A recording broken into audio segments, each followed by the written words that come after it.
देखिए आज रिवीजन में हम लोग ट्रांसपोर्टेशन वाला जो चैप्टर है उसमें ब्लड को रिवाइज करेंगे कि ब्लड क्या होता है। तो हम एक एक्टिविटी करते हैं कि हम एक टेस्ट ट्यूब लेंगे और इस टेस्ट ट्यूब में थोड़ा ब्लड भर देंगे। ये हमारा ब्लड है।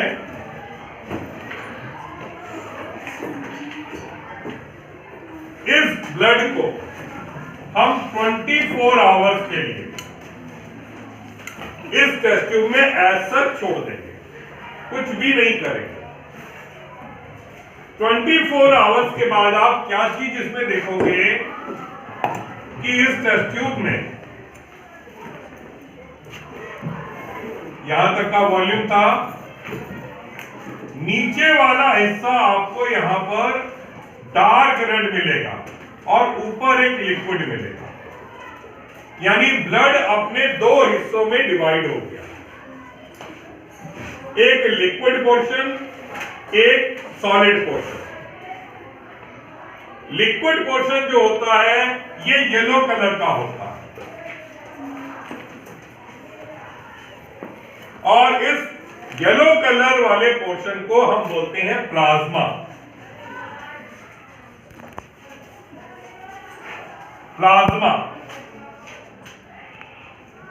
रेड पोर्शन वाला जो आपका हिस्सा है, इसमें आपके सेलुलर कंपोनेंट पाए जाते हैं, यानी ब्लड के सेल्स होंगे, ब्लड सेल्स। ब्लड के सेल की बात होती है तो ब्लड में 3 तरह के सेल होते हैं। एक आपका होता है आरबीसी, दूसरा होता है डब्ल्यूबीसी और तीसरा होता है प्लेटलेट।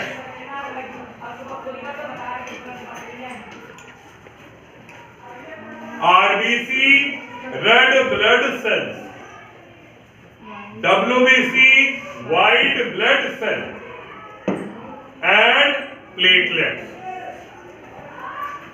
RBC की खासियत होती है कि उनमें एक स्पेशल कंपाउंड पाया जाता है जिसको हम बोलते हैं हीमोग्लोबिन, जिसको शॉर्ट में HB से डिनोट करते हैं, हीमोग्लोबिन। ये हीमोग्लोबिन कलर पिगमेंट होता है, यानी इसका रंग होता है लाल। इसी हीमोग्लोबिन की वजह से पूरी की पूरी आरबीसी आपको रेड नजर आती है और वो आरबीसी चूंकि आपके ब्लड में मौजूद रहती है, इस वजह से हमें ब्लड का कलर रेड नजर आता है।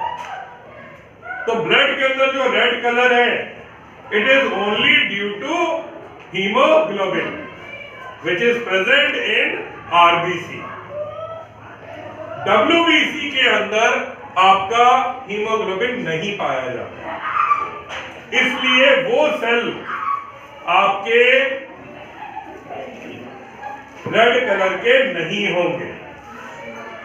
सिमिलरली प्लेटलेट्स, ये भी हीमोग्लोबिन नहीं पाया जाता तो ये भी व्हाइट कलर के नहीं होंगे, रेड नहीं होंगे। अब इनके फंक्शन क्या होते हैं? आरबीसी का सबसे इंपॉर्टेंट फंक्शन है रेस्पिरेशन में हेल्प करना।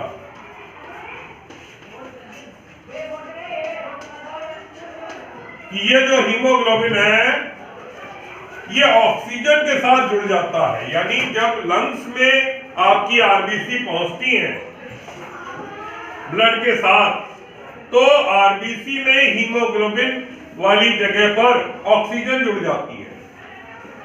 तो हीमोग्लोबिन को समझिए ट्रक, उस ट्रक में भर जाती है ऑक्सीजन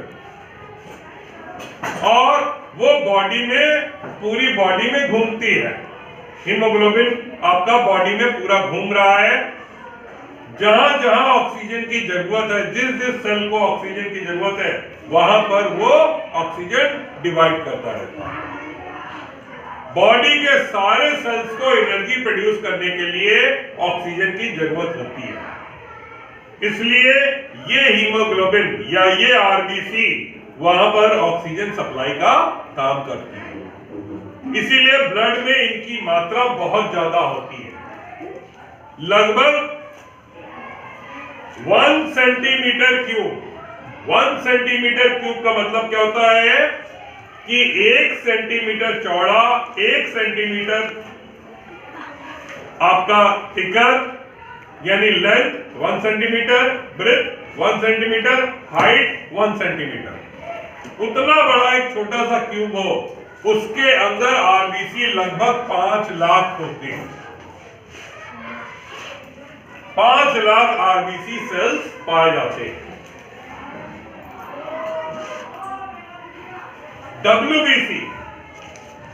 डब्ल्यूबीसी क्या काम करते हैं? ये डब्ल्यूबीसी हमारे इम्यूनिटी बूस्टर समझ लीजिए,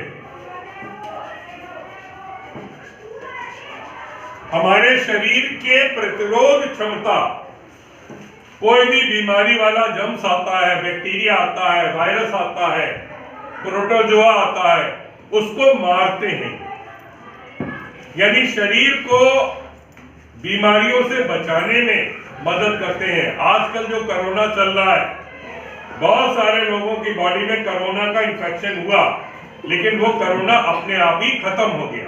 किसने खत्म किया? इसी डब्ल्यूबीसी।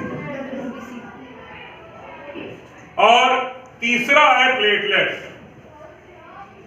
ये प्लेटलेट्स ब्लड में एक ऐसा कंपाउंड है, ये ऐसे मटेरियल है जिनका ब्लड में कोई रोल नहीं है, यानी जब तक ये शरीर के अंदर है इनका कोई काम नहीं है, नुकसान पहुंचा सकते हैं शरीर के अंदर। लेकिन जब कभी भी आदमी को कोई इंजरी होती है, चोट लगती है, उस समय ये प्लेटलेट्स चोट को ठीक करने में मदद करते हैं। आपने देखा होगा, कभी आप पेंसिल छील रहे हैं, आपकी उंगली में कट लग गया, ब्लड बाहर आने लगता है। जिस समय ब्लड आपका बाहर आता है, उसी समय ये प्लेटलेट्स, इनकी खासियत होती है चिपकने की, ग्लूइश नेचर की, तो उस चोट के ऊपर ये फिल्म ऐसी बना देते हैं, पपड़ी ऐसी बना देंगे, जिसकी वजह से आपका ब्लड का फ्लो रुक जाए। तो इंजरी के टाइम पर ये सारी प्लेटलेट्स हेल्प करती हैं इंजरी को फुलफिल करने में। जो आपने देखा होगा, कभी भी चोट लगती है, एक पपड़ी ऐसी पड़ जाती है, वो पपड़ी बनाने में सबसे बड़ी भूमिका प्लेटलेट्स की होती है। इसके बाद फिर आपका आता है येलो वाला पोर्शन।